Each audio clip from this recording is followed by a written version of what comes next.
Hello. Thank you so much for joining me today. How are you doing? I just saw this was posted. I need to react to this. Oh boy. We got Starmer Macron. Merits Ursula. I think that's Zelensky right there. I don't know. Some other people too. Oh boy. I'm currently passing a kidney stone. I wasn't even going to film today, but I saw this is up and, well, it needs to be done. Nothing's going to stop me. The show must go on. Let's do it. So if you see me wincing, it's either at something Trump said or because the stone is ripping into me. We'll see. Let's do it. I guess I'm going to react to the whole thing. Strapped in.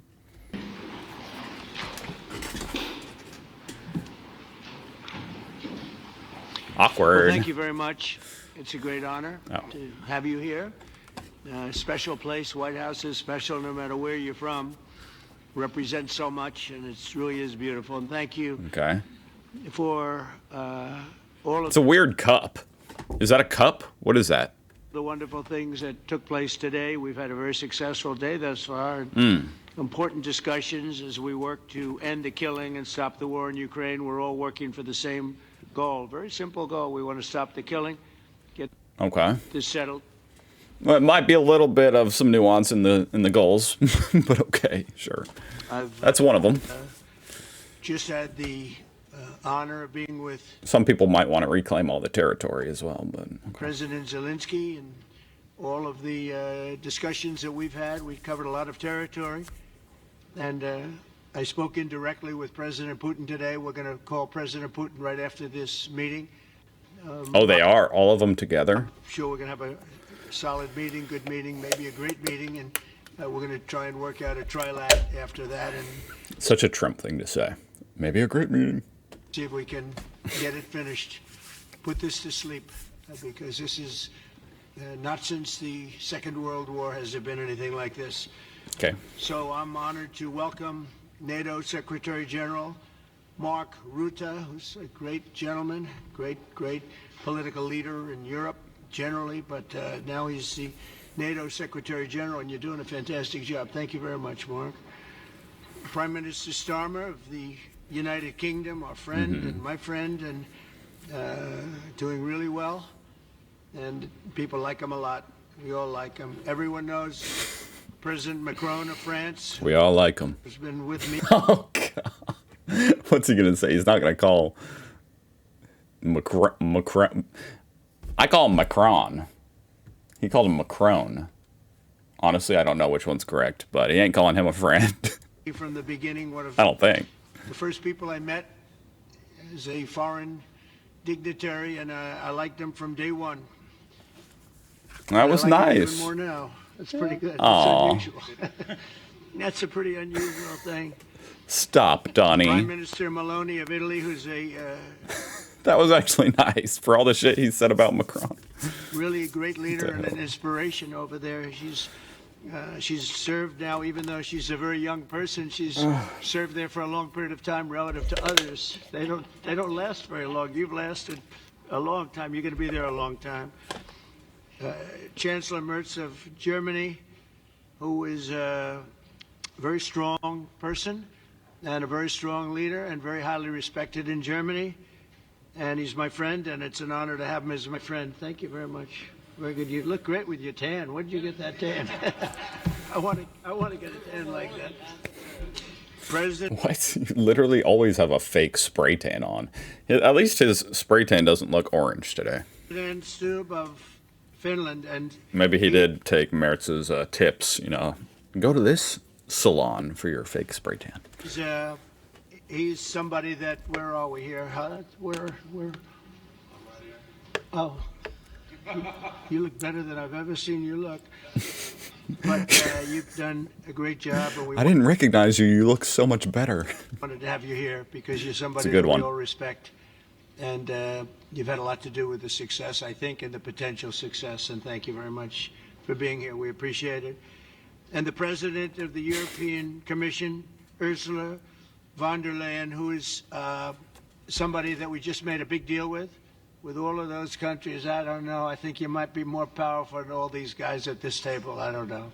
But we had a great negotiation, and you're respected all The over Europeans aren't happy about it. the world. So I want to thank you very much for being here. It's a great honor to have you. The Alaska summit reinforced my belief that while I also like how he's like, you might be more powerful than all these, but like, it's such a, I don't know. It's exactly the type of compliment he wants to receive, huh? Like, not everybody's a power hungry, just, oh, thank you, Trump, I'm so powerful. Thank you, that's the ultimate compliment. I'm so powerful. difficult pieces within reach, and I believe that in a very significant step, President Putin agreed that Russia would accept security guarantees for Ukraine, and this is one of the key points that we need to consider, and we're going to be considering that at the table also, like who will do what, essentially. I'm optimistic that collectively we can reach an agreement that would deter any future aggression against Ukraine, and I actually think there won't be. I think that's even overrated, largely overrated, but we're going to find out, and I think that the European nations are going to take a lot of the burden. We're going to help them, and we're going to make it very secure.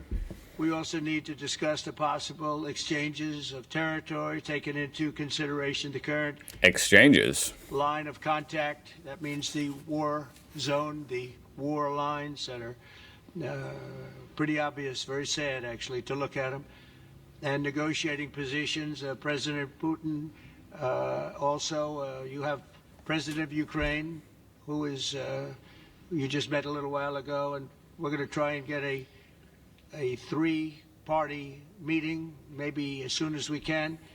And I have a feeling you and President Putin are going to work something out. Ultimately, this is a decision that can only be made by President Zelensky and by... There would be no more interesting meeting. No meeting would be as interesting as that one, to be a fly on the wall.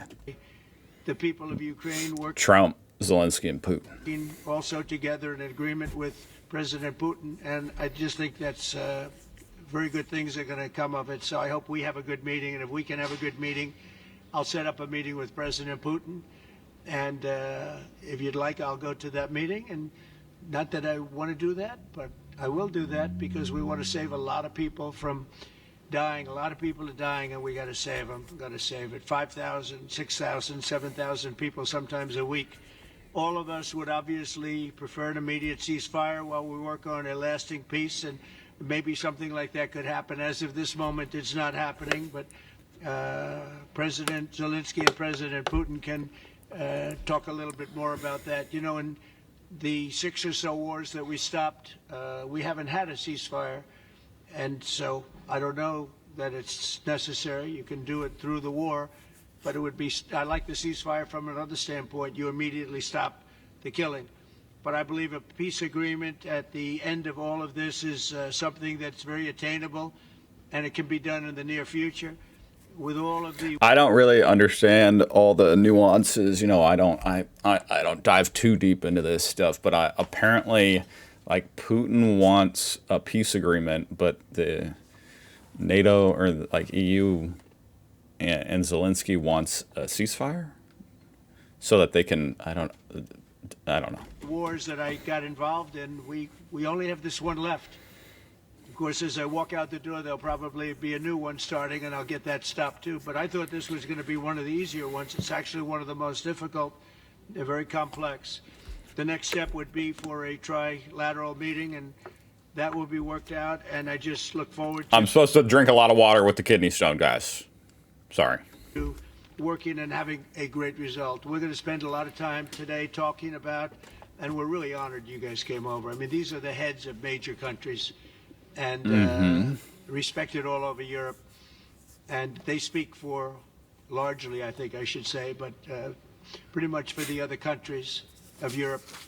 And we will come to a resolution. I'm actually curious what the other countries of Europe think about that. Do these leaders speak for your country? I wonder. Today, I think, on almost everything, including probably the security. For better or worse, I guess in some ways they do. And that's pretty much the story. I'd like to say, Mr. President, would you like to say something? You have the media. If you want, you could come over and you could stand. You could use mine, or you could just turn around, whichever you feel comfortable with. Thank you so much. I can speak without microphone. Thank you so much. I think that we had very good conversation with President Trump. Very good. And it really was the best one. Or sorry, maybe the best one will be in the future. But it was really good. And we spoke about very sensitive points. The first one is security. He's kind of poetic, you know, Zelensky. Guarantees, and we are very happy with President that all the leaders are here, and the security in Ukraine depends on the United States and on you and on those leaders who are with us in our hearts. They have been online before yesterday, and etc. So a lot of countries on the side of Ukraine, our people, and all of us want to finish this war, stop Russia and stop this war. We spoke about it, and we will speak more about security guarantees. This is very important that the United States gives such strong signal and is ready for security guarantees. The second point, or maybe the first, humanitarian direction, very important to exchange all the prisoners, and I think that President will have... I mean, I guess security guarantees by United States would be actually like even stronger than it is right now. Like as far as right now, obviously we're just supplying material support to Ukraine, but like I guess the security guarantees implies we would actually step in on their behalf, kind of like a NATO type guarantee, huh? But not NATO. And I was very thankful to your wife again, Mr. President, for the letter about our abducted children, and I hope that really it can be a historic role for the people to bring kids back to the families and be happy. And Get the people families. back, yeah. Yes, this is so important, and I'm happy that we discussed it, this track with the President Trump, and I hope that we will find decisions. And then what is very important, that all the sensitive things, territorial, etc., we will discuss on the level of leaders during trilateral meeting, and President Trump will try to organize such meeting, and he said that he will come or not come. Ukraine will be happy if you will both want me participate. there, I will be there. Yeah, thank you. And I think this is very important. Yes, so security guarantees, bringing kids back, and all our people, not only warriors, first of all warriors, and all the civilians, journalists, a lot of people in prison. So we need them back. And guarantees which will work for the years. We spoke about it, and I showed the President a lot of details on the battlefield, on the map. Thank you so much. Thank you for the map, by the way. Good map. It was great. Yeah. I'm thinking how to take it back. We'll get you. No. I think that we had constructive, specific meeting, and I'm very thankful to all the leaders who are here, and you help a lot. And so we're happy that we have such big unity today. Thank you, Mr. President. Thank you very much. So far, this meeting's actually going pretty good. You know, this I'm used to these things being like a total shit show, like typically with Trump and other world leaders in a press conference. There's been some totally embarrassing moments. So far, Macron kind of looks like me right now, like maybe he's got a kidney stone as well. Anyway, so far this isn't that bad, huh? It's not that bad, surprisingly. Knock on wood. We'll see. Mr. President, I think you'll see that President Putin really would like to do something else. I think when we set that up, when we do, I think it's going to be when, not if. I think you're going to see some really positive moves. I know there's over 1,000 prisoners, and I know they're going to release them. Maybe they're going to release them very soon, like immediately, which I think is great. Why would they? But we're going to set that up today after this meeting. So why would they release them immediately? Good and great remarks. I appreciate it. Mark, as head of NATO, maybe you could say a few words, please. Yes, I will be very brief. I really want to thank you, President of the United States, dear Donald, for the fact that you, as I said before, broke the deadlock basically with President Putin by starting that dialogue. And I think it was in February that you had the first phone call, and from there we are now... I'm drawing a blank on who this guy is, but I've seen him before. Where we are today. And that is, I think if we play this well, we could end this. And we have to end this. We have to stop the killing. We have to stop the destruction of Ukraine's infrastructure. It is a terrible war. So I'm really excited. And let's make the best out of today and make sure that from today onwards, we get this thing to an end as soon as possible. I really want to thank you for your leadership, what you are doing for Lodemir, but of course also all the European colleagues. It is really crucial. And the fact that you have said, I'm willing to participate in the security guarantees is a big step. It's really a breakthrough, and it makes all the difference. So also thank you for that. Well, NATO also has agreed from 2% to 5%, which is something that is a massive amount of money. And it's 2% that wasn't always paid to 5% that is paid. That's a big difference. And so we... What's the relevance of what he's saying right now? I'm a little bit like, what does NATO have to do with Ukraine? Appreciate that. That was a great move. Thank you very much. Ursula, maybe... I get this is NATO, or NATO members are here, you know what I mean? But whatever. I guess he's just, talking off the cuff. Okay, all right, yeah. On behalf of the Commission, you could say a couple of words. Thank you very much. It's a pleasure to be here, and it's a very important moment. Indeed, we are here, Europeans, as friends and allies. We had a fantastic... It does seem like this is actually a friendly meeting, you know what I mean? It's interesting to see Donald with all the other leaders, and they actually seem like united. Now, like, a lot of them have a face like this right now, though, so I'm wondering if they have some different feelings on the inside or what's going on, but, like, oh my God, you're literally at one of the biggest press conferences ever, and this is your face. Like, what's going through this woman's head? Unfortunately, I don't know who that is, but a lot of them have that look where they look unhappy.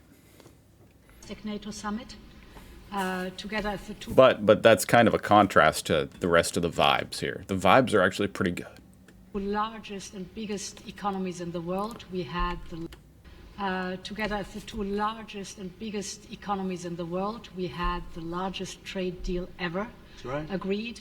And now we are here to work together with you on a just and lasting peace for Ukraine. Stop the killing. This is really our common interest, stop the killing. And indeed, it's very good to hear that we're working on the security guarantees article. I mean, right, I feel like while the specifics are obviously may differ and do differ between like Trump and some of the other members, stopping the killing at least is pretty, obviously everybody's on board with that one, right? And that's good. 5 life security guarantees, so important. But I want to thank you also that you mentioned the thousands of Ukrainian children that have been abducted. And as a mother and grandmother, every single child has to go back to its family. This should be one of our main priorities also in these negotiations, to make sure that the children come back to Ukraine, to their families. Thank you. And we did. I was just thinking we're here for a different reason, but we just a couple of weeks ago made the largest trade deal in history. So that's a big thing, and congratulations. That's great. Thank you very much. I'm sorry. I mean, I know it's nitpicky, but there's something stupid about, she's talking about freeing the abducted children, and he's like still stuck on, we did make the biggest trade deal, didn't we? Mr. Chancellor from Germany, a very great leader. Mr. President, dear Donald, many thanks for having us today. I think this is extremely helpful that we are meeting. And she looks so pissed. I can't wait for her to talk. Sorry, Mertz. Let's hear it. I think this is extremely helpful that we are meeting and hearing that the two of you are I just can't believe this woman's expression. Sorry, I know I'm harping on it, but it's like, wow, she's just rolling her eyes. I don't know if she's doing it on purpose, or maybe I'm reading too much into it, but what on earth? Having such a good meeting today, that the two of you are having such a good meeting today here in Washington. The next steps ahead are the more complicated ones now. The path is open. You opened it last Friday. But now the way is open for complicated negotiations. And to be honest, we all would like to see a ceasefire, the latest from the next meeting on. I can't imagine that the next meeting would take place without a ceasefire. So let's work on that, and let's try to put pressure on Russia, because the credibility of these efforts we are undertaking today, are depending on at least a ceasefire from the beginning of the serious negotiations from next step on. So I would like to emphasize this. I guess, and I could be so far off base, but like you hear Merz saying, I guess the Europeans want a ceasefire. Putin wants a peace deal, which to the layman myself kind of sounds like potato. But I guess Putin wants to negotiate the peace deal during the war, so that he has more of an upper hand, while the war is actually still ongoing. Whereas they want the killing to stop and then negotiate a peace deal. Hopefully I've got that right. And would like to see a ceasefire from the next meeting, which should be a trilateral meeting wherever it takes place. Well, we're going to let the president go over and talk to the president, and we'll see how that works out, and if we can do that. I will say, and again I say it, in the 6 wars that I've settled, I haven't had a ceasefire. We just got into negotiations, and one of the wars was, as you know, in the Congo was 31 years long. Another one that we settled last week with 2 great countries was 35 years going on, and we had no ceasefire. So if we can do the ceasefire, great. And if we don't do a ceasefire, because many other points were given to us, many points were given to us, great points. Please, Georgia, go ahead. Yeah, see, that's interesting. That's what I was seeing some headlines about that. Ceasefire or peace deal. Interesting. That's kind of the sticking point right now. Well, thank you very much, Donald, Mr. President, for hosting us today in this important meeting. And I think it is an important day, a new phase after. And it's definitely, obviously, seems like Trump is willing to compromise on not having a ceasefire. Do that for Putin. 3 years and a half that we didn't see any kind of sign from the Russian side, that we didn't. I'm sorry. Mr. President. I'm really curious what she has to say, and I was still thinking about other things, because she looks pissed. Maybe she's not. I don't know. Hosting us today in this important. Also, I need to know who she is. My bad, guys. Who is she? To us, many points were given to us, great points. Please, Georgia, go ahead. Georgia. Well, thank you very much, Donald, Mr. President, for hosting us today in this important meeting. And Prime Minister of Italy. Gotcha. And I think it is an important day, a new phase, after 3 years and a half that we didn't see any kind of sign. Has it been that long? Jesus. From the Russian side, that there was a willing for dialogue. So something is changing, something has changed, thanks to you. Thanks also to the stalling in the battlefield, which was achieved with the bravery of Ukrainians and with the unity that we all provided to Ukraine. And the reason why I mention it is that we also have to remind that if we want to reach peace and if we want to guarantee justice, we have to do it united. So that's why it's a very good day, the one we are in. You can obviously count on Italy, as it was from the beginning. We are on the side of Ukraine, and we do absolutely support your efforts towards peace. We will talk about many important topics. The first one is security guarantees, how to be sure that it won't happen again, which is the precondition of every kind of peace.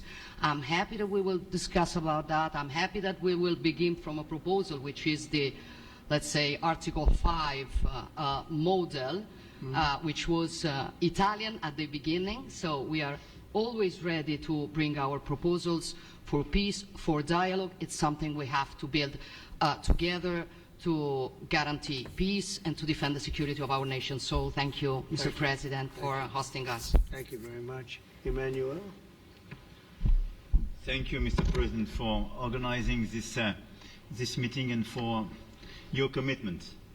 And everything was said, but I just have to say here, everybody around this table is in favor of peace. And we work very hard, and we've worked very hard during the past few years to have a peace which is a robust and long-standing peace. This is why the idea of a trilateral meeting is very important, because this is the only way to fix it.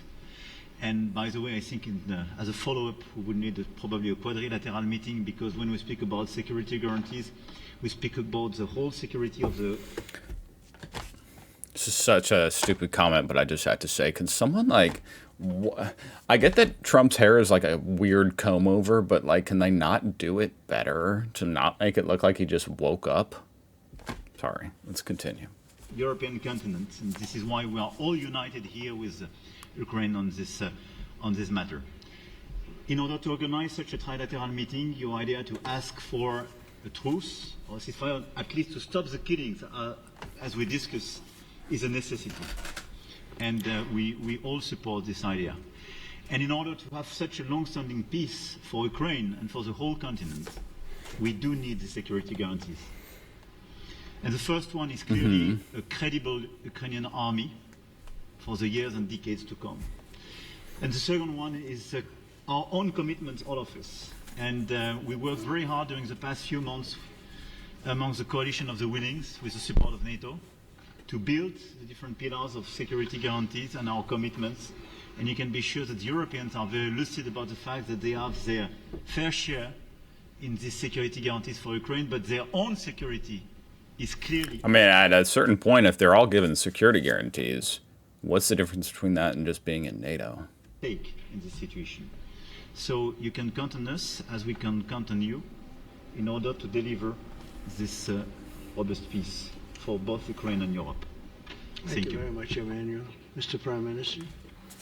Thank you very much, Mr. President, and thank you for hosting us here. Can I start where Emmanuel started, which is we all want peace. The war in Ukraine has had a huge impact, particularly on the Ukrainians who've borne the brunt of it, but it's also had an impact on Europe Obviously. and on the United Kingdom. There's not a family or community that hasn't been affected. And when we talk about security, we're talking about the security not just of Ukraine, we're talking about the security of Europe and the United Kingdom as well, which is why this is such an important issue. I think this is such an important meeting. As a group, I think we've had a discussion on the phone a number of times, Mr. President, but be able now to be around the table to take it forward. And I really feel that we can, I think, with the right approach this afternoon, make real progress, particularly on the security guarantees, and your indication of security guarantees, of some sort of Article 5 style guarantees, fits with what we've been doing with the Coalition of the Willing, which we started some months ago, bringing countries together and showing that we were prepared to step up to the plate when it came to security. With you coming alongside, the US alongside what we've already developed, I think we could take a really important step forward today. A historic step, actually, could come out of this meeting in terms of security for Ukraine and security in Europe. I also feel that we can make real progress towards a just and lasting outcome.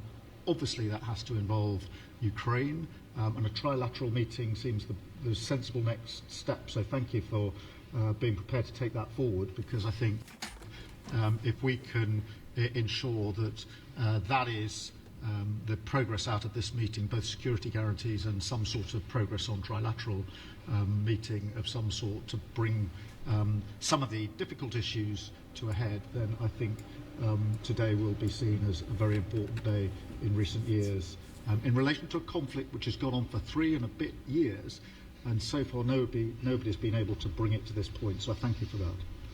Well, thank you very much. And, you know, it's very interesting because this is the first for the White House. You can't say that very often.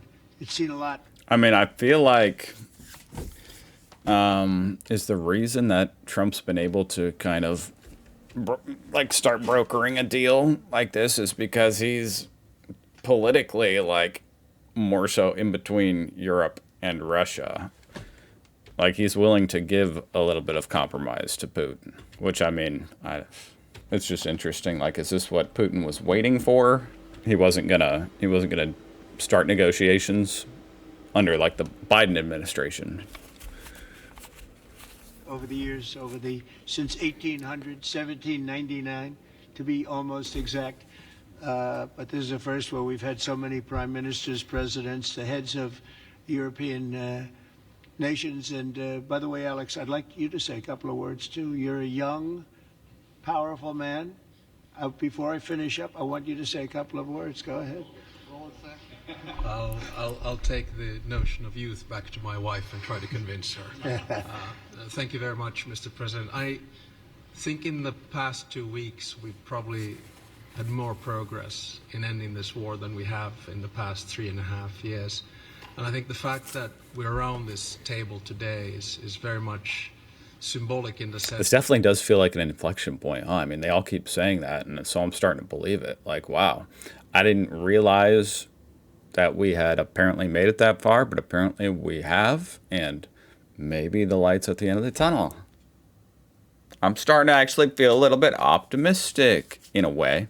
I guess we have to see what the conditions of the actual deal are. That it's Team Europe and Team United States helping Ukraine, and the progress that we're looking out. It's also kind of mixed feelings, right? Because presumably, obviously, this deal is going to involve ceding a large amount of what was and is Ukraine to Russia, which was something that wasn't really even being considered a while ago.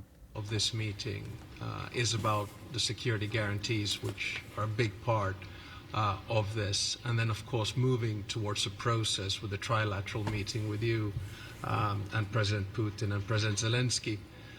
Some of the international media might wonder, why is the president of Finland here? I think the reason. Oh, is that who this is? Got it. Is probably that we might. Ah, yes. Alexander Stubb. Okay. Yeah, I mean, I guess compared to like freaking old ass Trump, he's youthful. But how old is this guy? Like 50? Like how old is he? 57? I mean, that's. It's kind of funny that in certain groups, that's youthful, I guess. Although some people here, like her, look younger than that. Anyway. Come from a small country. And how old is Zelensky?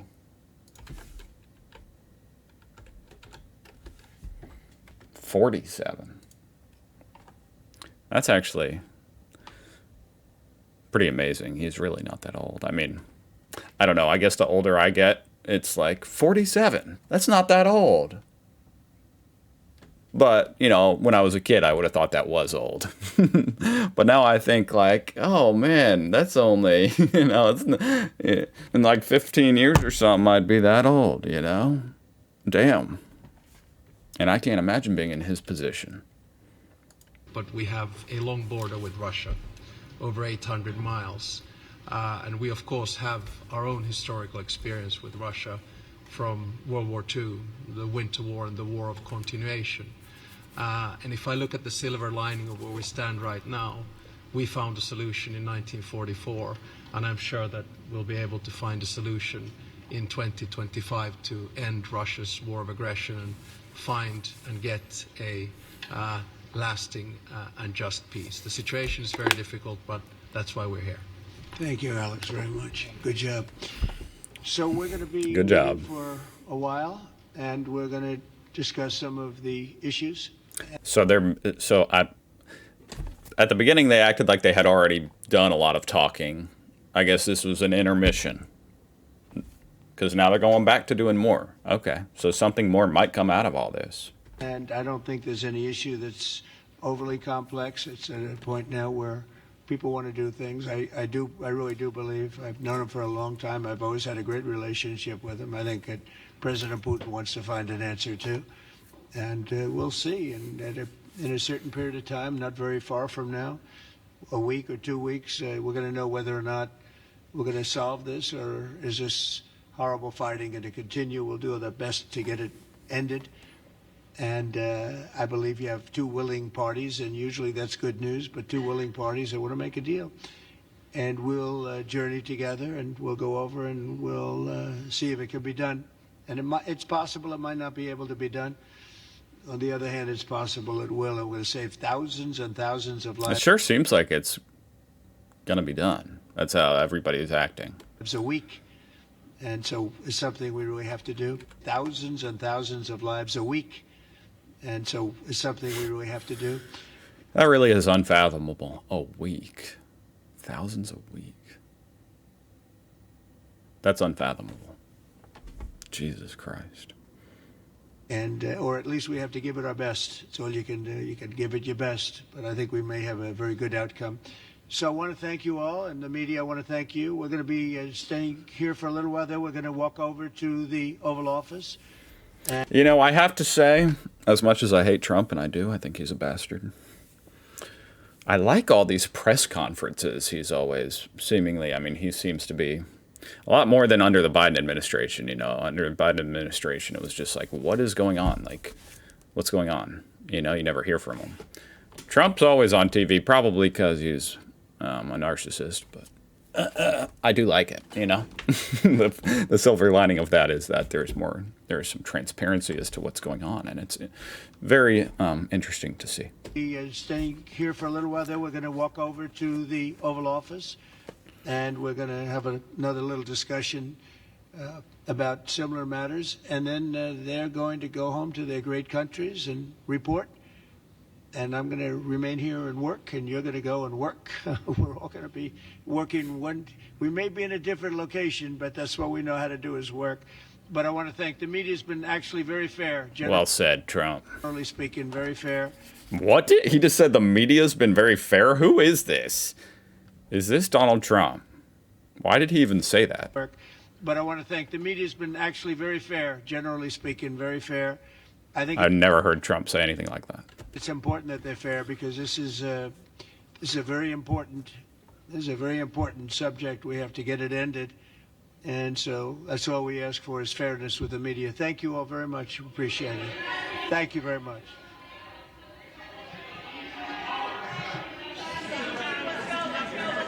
Thank you guys. Thank you press. Thank you guys. Big. Wow. Oh God, not this not this video, okay? I can't watch this again. Macron is saying, I do not want to go home. My wife is gonna hurt me. All right, I don't know. This is in a different setting, obviously. I guess there was another press conference with Trump and Zelensky. This clip has been floating around. I want to react to it, okay? Zelensky throws dig at the reporter who asked him about not wearing his suit in a previous House meeting. That fucking asshole. Zelensky, you look Reporter. fabulous in that suit. I said the same thing. Yeah, you look good. I said the same thing. Yeah, looks good. I said to the one that attacked you last time. Now he said, I remember that. Yeah, I apologize I bet you do remember. to you. You look wonderful. No, my first question for you, President Zelensky. Interesting change of heart here this guy has. The same suit. You see, I changed, you are not. That's good. That's really good. You haven't even changed since the last time I saw you. I mean, this is all kind of weird. It's kind of interesting, you know, like even that clip right there kind of exemplifies everybody feels a little bit more united right now. I mean, we shouldn't forget, it wasn't that long ago, the disastrous meeting that happened right here with Zelensky and Trump, and they were berating Zelensky, and it was horrible. But as far as this one, it's interesting how much things have changed. It's for the better. Okay, that was interesting. Not a total disaster for once. Thank you for watching. I'll see you guys tomorrow.